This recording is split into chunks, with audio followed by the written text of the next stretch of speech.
Hello and welcome back to another episode of the Muscle and the Hustle podcast. This one should be, Mickey's trying to keep me right because we're recording a couple back to back saying nothing because I'm away over Christmas. So look, we have a guest because we have not been two useless bastards as usual when Mickey's half organised us. We have Caroline McKenna and it's great to have you. Returning guest.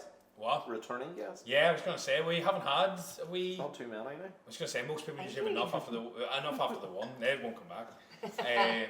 So look, it's one of these things. Well, me and you done the one in Victoria Square as well. It was quite good. Yeah. It was a very heavy one. It was probably the last Sort one. of rapping Jim Coffee. Yeah, I was going to say everything's here.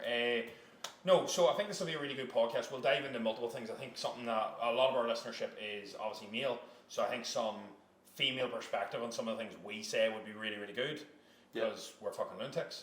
And then I also think perspective on the stigma around age, what you're doing with society is really good.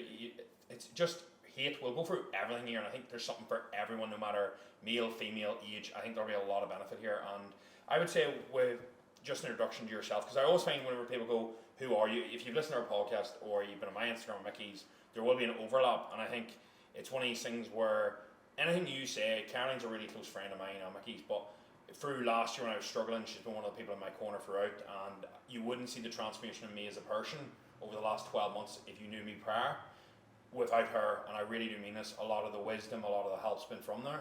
So I want you to take any words that are given here with weight, that they really will make a big change in your life, because a lot of the perspective, a lot of the shift change I've got is from like one-to-one work we've done, and it's made a massive difference to me and honestly my whole perception, everything that's happened in my life. And I honestly can't thank you enough for that. Right. And yeah, I think that's a better intro than going, oh, tell everyone who you are. Because anything she says, I will fuck it back because it's living proof. So without further ado, I think one of the main questions I wanted to dive into was, we'll start off with, how was Australia? Because you're just home yesterday. Yeah, well, thank you for that lovely intro. That was You really were crying. emotional. Yeah, thank you. Sometimes I'm good at giving advice, but not good at taking it. So I really appreciate those lovely words. Australia was amazing.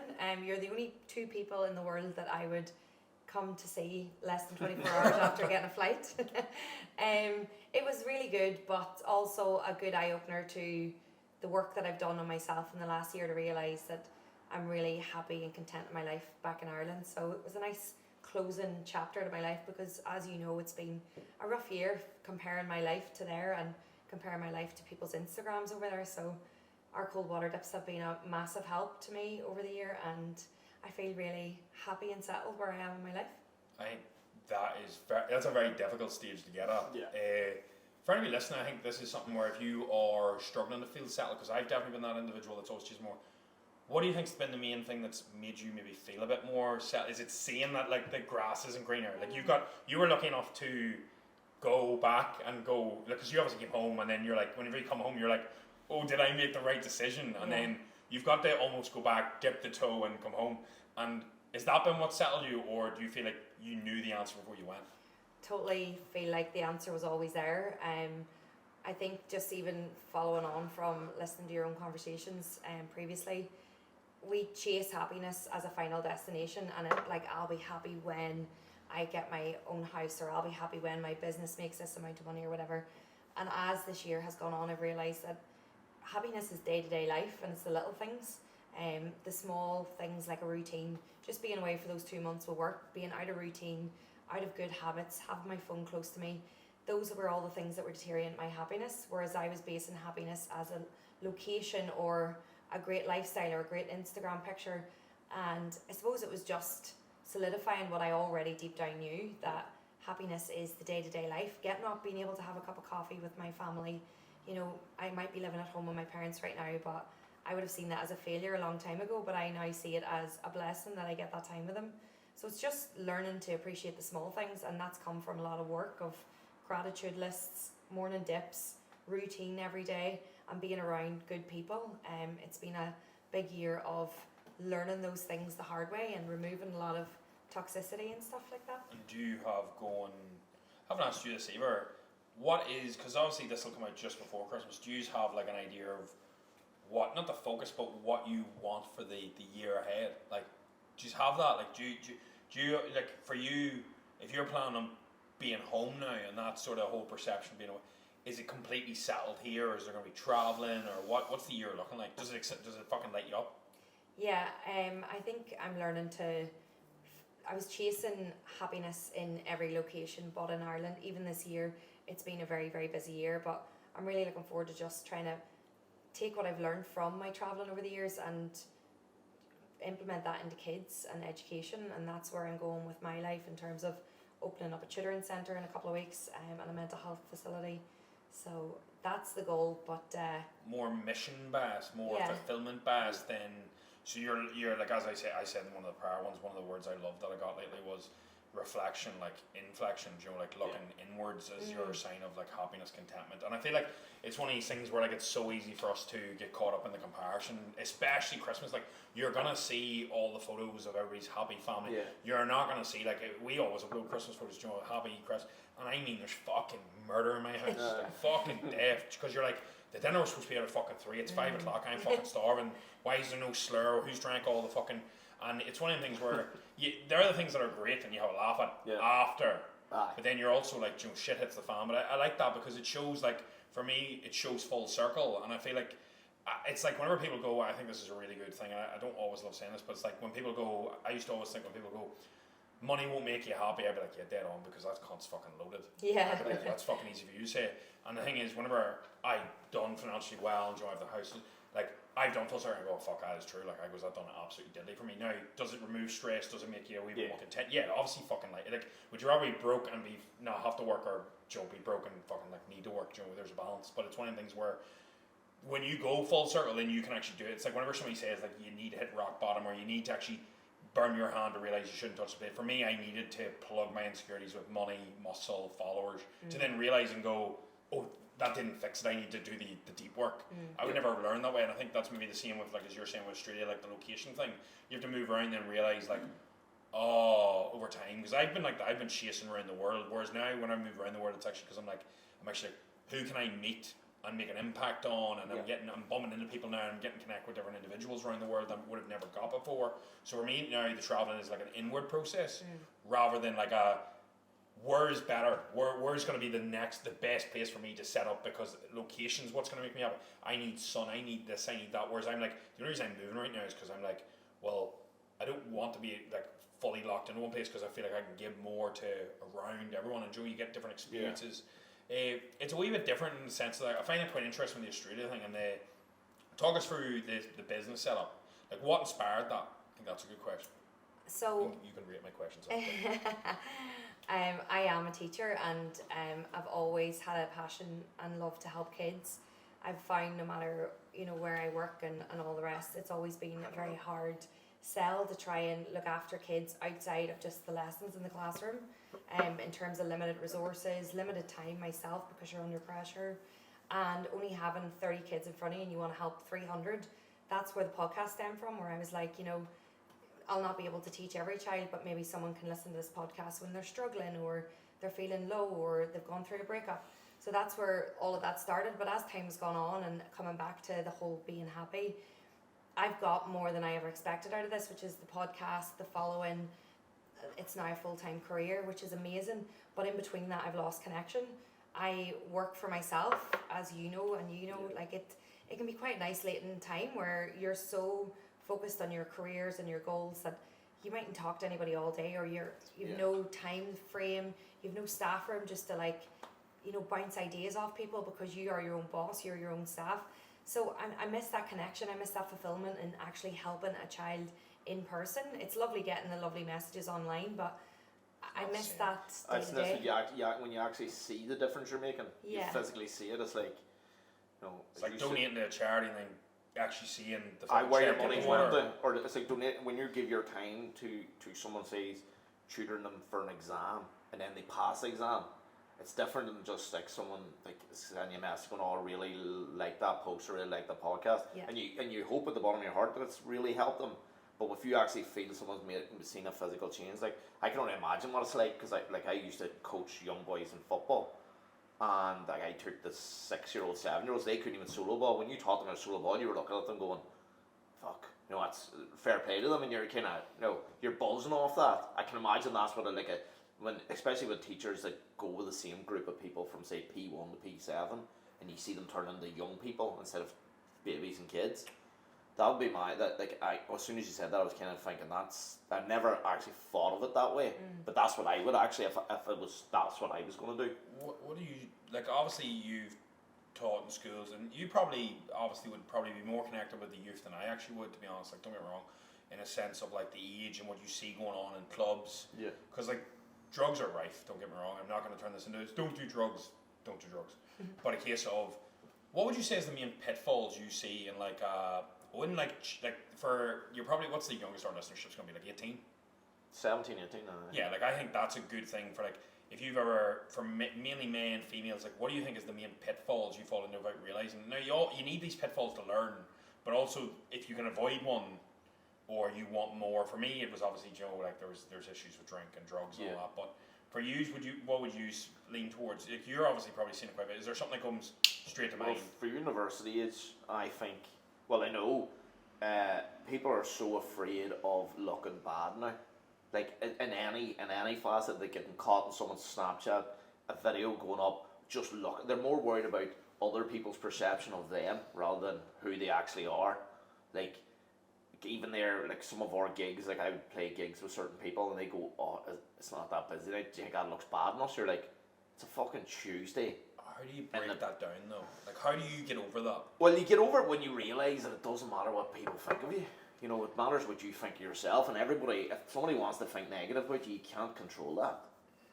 Like, even there, like, I was speaking to a girl on Tuesday evening, she was a student, and she was saying, I didn't realise who she was, but she said that a couple of years ago a video got out of her. And I didn't see no video. I didn't know who she was at all. She was actually, I think she was a girl actually from your neck of the woods. And she was saying, like, she wasn't going to go to uni because of it. And I was like, why? And she goes, because everybody's seen that video. And I was like, and did it matter in uni? Has anybody said anything? And she goes, nah, I don't think so. But people knows. And she's like, oh yeah, like, everybody knows. But she goes, like, it's just me in my own head. No, I was more worried about what they were thinking rather than what I was going to do. And I was like, you were going to give up education for that? And she was like, oh, 100%. And I was like, fuck. And there was part of me, like, I was absolutely bollocks drunk, right enough. But there was part of me thinking to myself, that's so fucking sad that you would probably give up, I don't know what she's doing in uni, your career or your future career because you were worried about what other people would have said about you when you were like 16 or 15. But I guarantee you, would you say this, before I dive into this next point about, see that relates though to people that, this sounds terrible, but are 33 and are in a marriage or a relationship for 8 years and don't want to break up because they've got a kid, and it's like the perception, what other people will say, or it's, even though you're like, well, no, it's not fully with that, but that is something that is just chirping at you, or you won't leave the job, or you won't start a new hobby, or because of what somebody else will think about it, or what your view on that is through somebody else's. Joe, you won't start BJJ, we were talking about that before the podcast came on, because you're like, I don't want to look silly. And it's that perception of, but to who? And would you, and then we'll obviously look back at, would you say the main issue, that would be something that you would see massively as well, as like the validation for others? Because I feel like that was bred into me.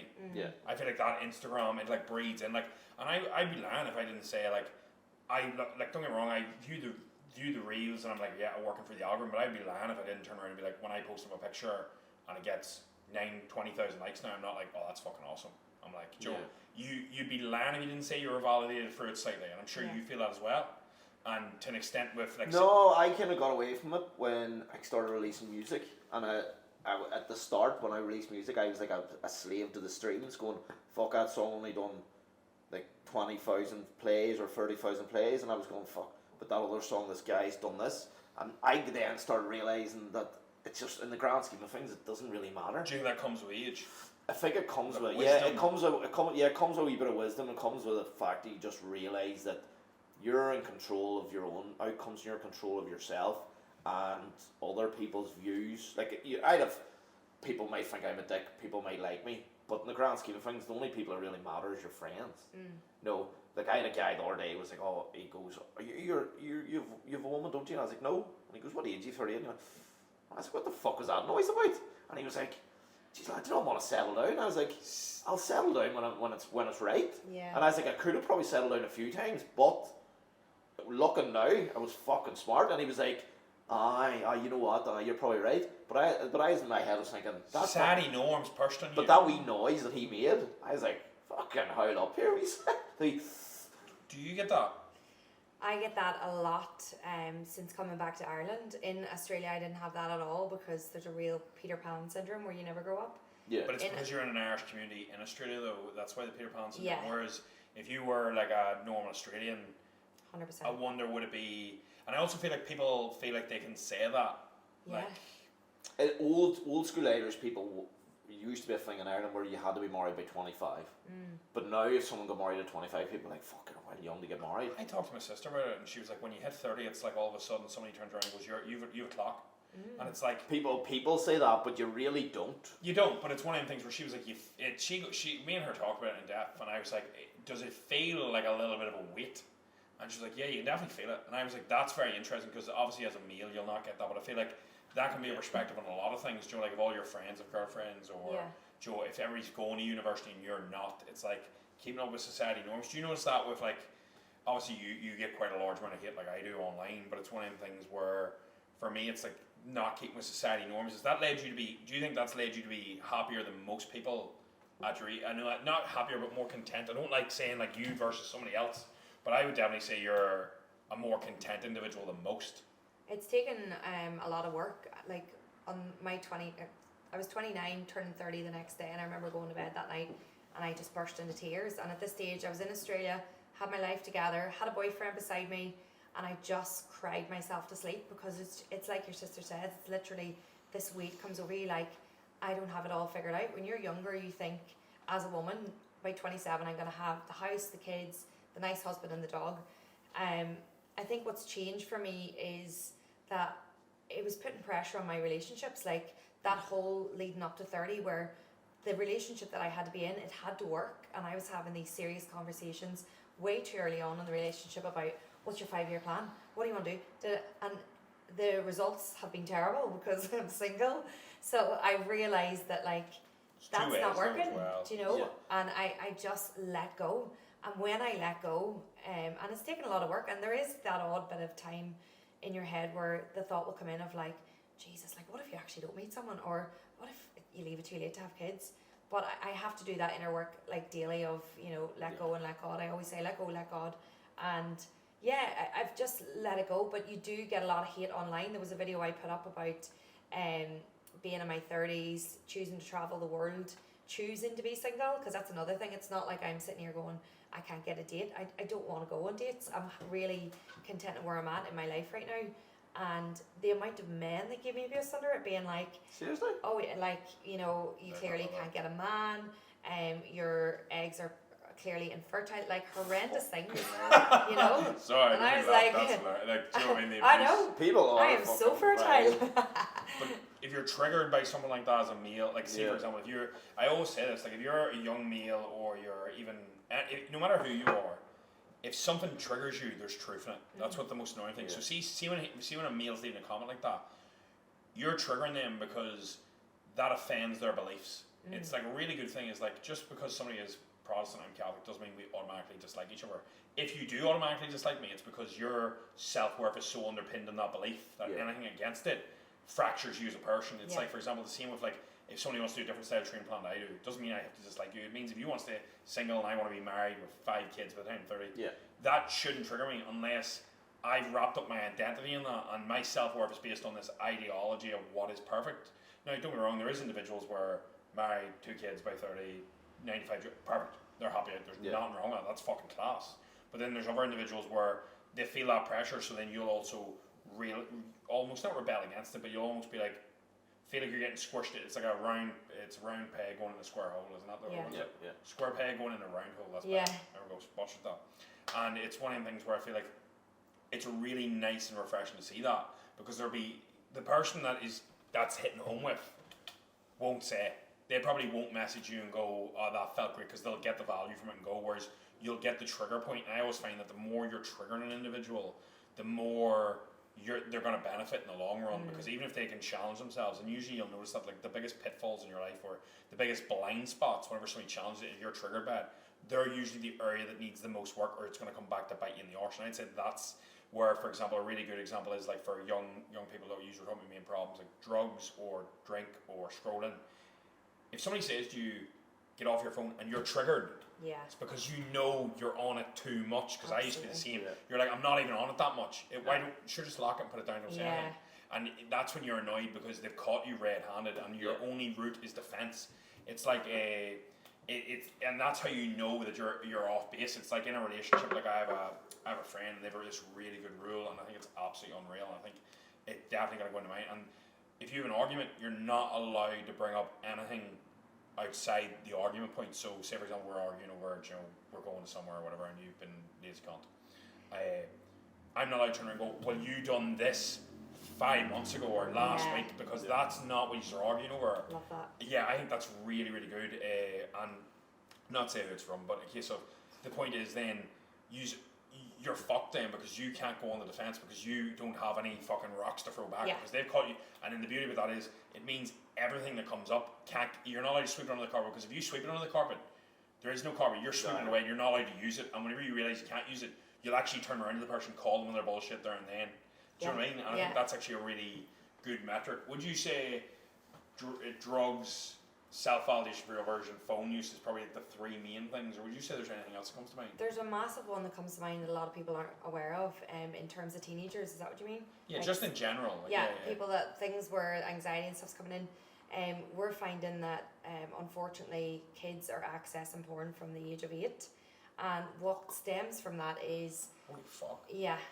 So we've had like lawyers come into our school to talk about consent, because these kids are unaware of what a true meaningful relationship is. So they're having a partner and doing crazy shit. Sex is getting younger then, getting younger and getting violent and not I wonder realizing. what the average age is now. The average age, whenever I would say that whenever I was late, so I was probably around 18, 19. I don't know if you two want to say or not, but for me it was one of them things where I felt very late to the party. And that was then. So I can only imagine it has to be like 15 or something. It has to be something stupid young. I think it's lower. I think it's 11 to 13. I didn't even know where my cock was at 13. I'm not even lying. I probably had a personal. So I had my first kiss at 13. Yeah, that's what I'm thinking. I don't think I had my first kiss at 13. Jesus. I couldn't even tell you. That's the truth. I think that's very interesting though, because then we've talked about that in other podcasts. We've done ones on porn, and I think that's toxic because it's warping your reality without you realizing what it's doing, and it becomes a habit and routine, and then you don't need to go out and talk to a woman because you can just load it in your phone. Yeah. I find all that so interesting. That because I fell down that rabbit hole when I was 16, 17. That's the first place you go. I don't care what anyone else says. Men they'll not admit that, but that is usually 9 times out of 10 where the first place they'll go. And that's not just stemming from young girls feeling no self-worth. It's also young boys thinking that that's how you're meant to be in a relationship and be with a woman, and they get themselves into tricky situations. It's a bit like what you were saying about that girl at university, but instead of the first kiss or the first date or the first bits or whatever you want to call it, these people are taking nudes of themselves, these young kids, and they're sending them. They're going into group chats because young boys think that's what you're supposed to do, and they're creating this crazy mad dilemma and monopoly effect very, very quickly, where these kids, they don't know any different, and that's where the anxiety comes in, the depression, not wanting to go to school. So it's little things like that, as well as comparison syndrome to they're following people online like Kim Kardashian and Kylie Jenner, and that's what I see in my students, is that they want to grow up and be an influencer or YouTuber. The kids don't want to be teachers anymore or lawyers, and not that there's anything wrong with that, but they're wanting to do this because they think that that's how you be happy, is by being beautiful. It's because the lifestyle is portrayed. I think that's something I've noticed massively when people coming into coaching now, and this is me. See with the people that apply sometimes, I go to them, why do you want to join? And don't get me wrong, now we only accept certain individuals, but there was a large amount, especially around last year, where we were getting it. We didn't take on anybody for about 4 or 5 months because Stephen was doing calls and going, why do you want? They're like, go on, make way more money. And I was like, why? And travel. And I was like, why? Want to live in the... And I'm like, don't get me wrong, I do all that. But the thing is, I didn't start off wanting to do that. Whenever you focus on solution, you focus on helping people, you'll be rewarded tenfold. And the only reason we don't isn't because, don't get me wrong, everybody wants to make more money, everybody wants to travel, everybody wants that fulfillment life. But the thing is, you get paid directly in proportion to the problem you solve, and you won't solve a big enough problem if you don't have a big enough reason. And the thing is, I always want to help who I was 3-4 years ago. You'll always hear me talk about that. So I'll always get paid in retrospect to that because my problems seem to be getting worse and worse and worse as time goes on. So then I'm solving bigger problems. But I think it's one of them sense of when it comes from a good place, and I find it very, very interesting whenever that's warping reality, because I think I would probably be a guilty party to that without realizing. But it's one of them things where you have to realize what people are doing. Like, people don't realize this. If you follow me on social media, notice how all my stories are uploaded at the one time, because I don't use social media for the whole day until from 4:30, 5 until 1 or 2 p.m. And then I usually video bits and pieces and do whatever, and then I upload all the stories in one go, and you'll be like, that cunt's got morning, evening, night all in one go, because I'm like, I'm not on this. It is marketing. That is what people are doing to you without you realizing, whether you realize it or not. Every post is subconscious. Everything is actually a tool like that. And the thing is, don't get me wrong, it's not like you're manipulating, but it's one of the things where I am not spinning about all day in a moped and ballet. I'm fucking working my ass off in a wee office, but I'm not going to video that because that's not aesthetic. Don't get me wrong, it's still, like, I still love the life, it's still the job. I'm not trying to talk down, because people sometimes be like, oh, I hate that when you see traveling's not all it's made out to be, and you're like, fuck up, mate. I'm fucking working in a fucking slave job here. Yeah. And Joe, it sounds so condescending then, so it's not like that, but you get my idea of the warped reality. But I think you fall into that. Like, I found that, and I definitely chase that, because you don't realise it, I think, as well. I've noticed you doing that in your stories, and I love that, you know, it's all in one burst, and I do try and implement that at times, and you can be so good at it. But the difference is that we know, like, the difference in what's real and what's not, whereas these kids have always grown up with a phone. My niece is 8 months old, and she can hold an iPhone and scroll, and it's scary. Mental. We have seen her holding it. Now, this child can't speak. She can't say dada, mama, but she can hold an iPhone and scroll, and we're like, you know, this is all they've known. We're at a stage where we know, right, this is not good for us. We also know what really matters in life. We might get sucked into it at times, but these kids genuinely think that this is all that matters. It's like when you're in school and you think if you have an argument with a mate that it's the end of the world, because that is your world. This is their world. So that's what I'm trying to bring into this children's centre. And just touching on that point about you saying you go into this for the right reasons. This centre that I'm opening, you know, you don't go into it to make money. It's to actually help kids, and if anything, it's going to take away from all the other stuff that I'm doing, but it matters because it's important. This is our future. This is our kids. We're in a big mess here with this. Do you think, Will obviously do think, but do you think that this relates into the real question I want to dive into? So I think this is a really good topic. Do you think over time people's like social skills for dating as a man to female is going backwards to an extent? Not backwards, but in a different direction. Because I feel like now immediately, whenever I went single straight away, people were going to me, have you downloaded Tinder? Have you downloaded Hinge? Have you downloaded Bumble? I didn't even know I didn't know what Hinge was. And it's one of the things where it wasn't, have you been talking to anyone? Have you asked somebody else? It's like, have you downloaded these apps? Do you feel like as a, because me and you're both single, like we're all single, but like how often do you see somebody get asked out in person, or how often do you see, like, would you get asked out in person much? Never. But the thing is, I don't think that's just you. Like, I think it's one of the things. See, when I talk about males going up, but I don't think that's just you. Because whenever I talk to men, because people would ask me about it, even though like worst person I would ask it, and I'd be like, when's the last time you had a conversation with a random female out and about? Just sharpen the tools. Me and Ryan McDonald talk about this. Just actually having conversations. Do you know what I mean? No, to actually. And the thing is, it's so rare, and I've asked loads of people this. Like, I remember whenever I used to be in a relationship, I used to ask, there'd be single friends of hers, I'd be like, good looking one. I'd be like, when's the last time you got asked out? And she'd be like, never. And I'd be like, who the fuck's not asking? People are afraid of rejection, like, that's a big thing. Fellas are shit scared of rejection. Yeah. And then I think girls, but there's the whole thing about, what's that? No likey. I think we've talked about it before. There's a reason it's the girls are in the decision making until the very end. Because they don't, if that was a fella and there was a girl putting herself out there right in front of them, they tried to do it in the pilot. You know, the fellas come down the lift and the girls have the opportunity to start and take themselves out of the running. Yeah. They tried to pilot the other way, and they couldn't get contestants to do it because they were like, oh, I'm not fucking standing here and letting these boys judge me. Do you think the reason that it's happening less and less now is because not just social media, but I think this is a good point as well. I think people's confidence is so fragile that they'd rather not take the gamble and ask, because one hit will feel like the end of the world, and they've only got this little bit of false confidence. But like That you probably have done this. You've met someone on a night out, and then you go home and you realise they've texted you going, "Oh, really good to meet you," and then they'll say someone forward like, "I think we should go out on a date," instead of like, "Why didn't you say it 10 minutes ago when I was fucking chatting to you?" Yes. Like I get that a lot. Yeah. And they're like, "Oh, I don't have the confidence to say that," but you're full of confidence in texting. But it comes down to, I think, people's personal skills are really poor because you live your life on your phone. I think even if you would, like if somebody's to ask you out in person, I think this is good, because if you're a male and you're listening and you're single, or even if you're in a relationship, you'll take value from this. But I think that's going to be, even if you're not a good looking fella, you feel like you fuck all going for you plenty, and you have the balls. I think that stands out immediately, because you're like, one, it also gives the other person a confidence boost that they're going to probably want, no matter how good looking, how strong, and perception of beauty, perception of what somebody looks like is completely individual biased. You're like, who you find good looking, who I do. Yes, there'll be common denominators usually, yes, we all agree this person, but types. And I think as a male going up to a female, do you feel like it would be like awkward, or do you feel like, do you know what I mean? Like it's one of the things where nowadays, because it, like, whereas in my mum and dad's day, you wouldn't have got a date if you didn't go up and ask. Have would you ask a male out? I'm curious on that. Have you ever asked a male out?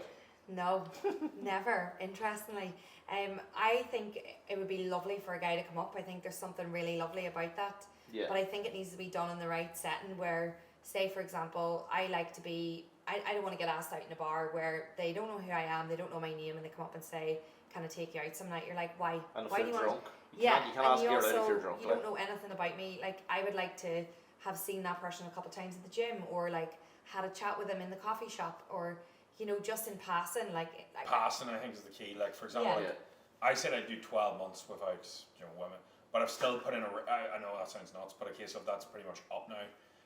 Because I've asked somebody out in person just to get a rep in, like, and it wasn't but it wasn't a case of like, this sounds terrible, but it's a case of I've done it 2 or 3 times, and I was like, asked them out, waited for the reply, and I was like, that's dead on. I've also sweared off women because somebody said yes, and I was like, not enough, pay them. But a case of I was like, I've also you gaslit her. I was like, I've got a year like where I'm not holding out. So I was like, it's only like a couple of weeks.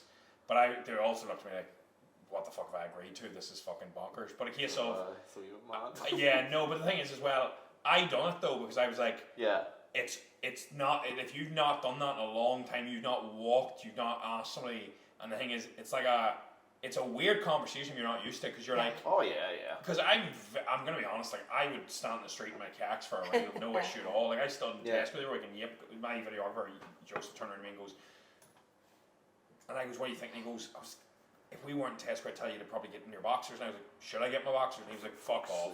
And I was like, well, would it? And he was like, I can't believe you're gonna do this. Now we didn't do it because he was like, it'd probably get fucking you could fucking throw in jail. But a case of, I found that outside my comfort zone, right? Because I was like, oh, this will be easy. And when I went to do it, I was like, oh, I'm actually feeling like I felt my heart rate go. But the thing is, then the first person versus the next person, it'll get easier. But then I think it also stands out, because I remember I asked the person, goes afterwards, and I goes, when's the last time you got out? I'm just curious as well. When's the last time you got out? She goes, like years. Yeah. And the thing is, very good looking woman, like in my opinion. But the thing, I was like, that immediately, like I butchered the way I done it too. Like I butchered it, like it was not mumble good. job. No, it wasn't mumble. It was just worded really poorly. Like, tell us. No, next podcast. I'll tell you off. But the thing is, then I goes, but the first thing I addressed was, then I was like, afterwards I was like, I bet you, man, like I was like, I just know it'll stand out, because I was like, in my head I was like, not most people have the nuts to ask. Even if it goes poorly, I will be stood out. And the thing is, the odds of me getting a date with this person go from 0, because if I don't ask I never get, to at least there's a shot. And the thing is, like, that, not being confident but like cocky, but like that pretty much will happen if I want it now. And it's one of the things where that, even though it didn't go any way I planned in my head, because I just was like, I'm gonna go for this. But do you feel like, as a male, not walking up but in passing, right? So that's a good cue. So obviously not breaking the ice to some extent before you go into the kill, number 1. Yeah. Then I feel like if you're going on a date, what is what is not, like, dinner's too much first time. Yeah, right. So that's a really good one, because I see that all the time. Like, I love food, like, but like I think a breakfast date could probably be like food or walk, or I think what would be an ideal, like, for most? I think for most girls, what they want is one that's got nothing to do with drinking on the first date, and that's not from personal experience. That's from after a couple of drinks. Like we may have all been there, where you mightn't really know if you like them, and after a couple of drinks, you think, you're actually starting to look a bit alright, or I go home with you. Like not even looks wise, but you mightn't be getting on. Like it could be dead chat. So I think the best way, and I think a lot of girls in my age especially, just like going for a coffee and a walk. Started off like that. I'm a bit extreme. I would be like, do you want to go for a dip? Because I think, fuck it, like you may as well get to do the same things. You want to see them like may as well First get date? to know each other. No makeup, just going. Something like that I think is really, really cool. I don't like the extreme things. I think dates are lovely, but I think that comes with like dinner dates. Come with that's being like in a more relationship. romantic and time. I think as well, one thing, like please correct me, because like my views are going to be so like one-sided. So I think say hot air balloon first date or something. no fuck. I out my back. I assume that the male should take the lead at the start and not go, what would you want to do, or like give options. It should be like, you happy enough to do X at this like outlined. I don't know if that's just me. I would feel like, not that I want to do that, but I'm just like, the man, in my eyes, I still feel like the man should lead to some extent. Now you can be led if the one wants to go, no, I'd rather do this, that's fine. But a case of, to some extent, I think that. Yeah, I think girls find it very attractive, and I do, especially when a guy says, right, I've actually organised for us to do this, or this is what I want you to do. We're going to go here on Saturday, or I've booked us a wee table for coffee here, whatever. Yeah. I think that's really nice, and I know you and I have spoken about this before, and I want your opinion on this. I was a bit like you, where I hadn't dated for a year, nearly, and went out on a few dates, and I want your guys' opinion on this, because this is a really unattractive trait to me. But I was dating a guy for a couple of weeks. This is good. And Tony knows this story, but it was. I was just like, this is good. No, right. you actually do know, because I've told you on my dips. But I was dating a guy, and he kind of sold me the dream, because this is why I don't go on apps anymore. On Tinder, he looked the part in terms of looks, lifestyle, travelled a lot, just came home from travelling the world for a year, lived in Dublin, CEO of a company, got his shit together. I was like, attractive, sexy, love it. We only went on like say 8 dates over 8 weeks, because I travel a lot. But every date I picked up the bill, and it got to the point. That's mental. Like he just didn't. I know this boy told me how much money he was worth, which did not attract me, because I was like, I don't like. I've got my own shit together. Yeah. Yes, you've got your shit together, but stop telling me how much your family are worth. But I think he was trying to impress me. He drove a good car, but he never, like, you know, when you go to like tap for the bill, I get really awkward and I always just want to pay. Yeah. But he never ever stopped me. He just like kind of would slowly take his phone out and let me reach for it every time. No, I always. What's your opinion on that? No, I'm very old school. If there's any girls listen to this, they kind of probably know. I will always pay or try to pay, and I'll go to the point of, if they even took their card out on the table, you know, before they tapped it, I'd take the card off and put it in my pocket and make sure I can pay. And that's just the way I was raised to do anything. No, sometimes they'll go, right, but I have to let me pay the next time, and I'll lie to them and go, oh yeah, you can pay the next time, same thing again. I'll always make sure, or I'll go to the toilet early, tap the bill away. But if you went 8 dates, well, that's it. And I'm all about fairness. Like I would say, like split the bill any other time. But when it came to every date, I was like, it was the reason I ended up finishing things with him, because I was like, you're actually really not attractive. It's very strange behaviour. Never mind not fair behaviour. It's very strange behaviour, which I would say that's the tip of the iceberg, where there's probably other weird Rule number one as well: if you ask any individual out, you've offered to pay. Yeah. You've asked them out. You've asked them for their time. It's like whenever I ask my mum and dad and my sister and all go out for a meal on a Thursday, and I ask them go out, I usually, like, I'll pay. Like, I'll go up to pay. If they want a chip in, they can, but I've asked them out. Yeah. They've went out of their way. And for me, like, I don't know where people will go against this or not. In relationships and everything now, I believe as time moves on, maybe as the years roll on, the relationship split of payments probably goes more 50-50. For me, like, I'm not going to dive in it. I just pay for everything. Like, I just don't. It's not a case of, it morally feels like if I go out, it's like a reflex for me. And that for me, it would be the more of a, it wouldn't be the fact he's not paying. It's the morals and the values and what he's taught that shows the character of the individual. Yeah. It's like whenever I say to somebody, do you find abs attractive? Like, do I find a woman from the gym attractive? I'm like, yeah, I find the body attractive, but I'm like, because it stands for discipline. It stands that she's in there. She probably doesn't drink as much. It's the character I like, and it's that sort of thing of I think that's fucking not. If you're a dude and you're not paying for, and for me, like, don't get me wrong, I can understand. Say you went on 4 dates and you went on the 5th one, and I'm gonna be honest, it was still a nice restaurant or something or whatever. Man still pays. I would let the person pick up, without sounding cheeky, the shitty bill. You just go to fucking Nando's or somewhere that's cheap, and you're like, she's like, no, you paid for everything, and she taps, and you're like, right, dead on, you're square. You pay for one, I'll pay for the next 6 then.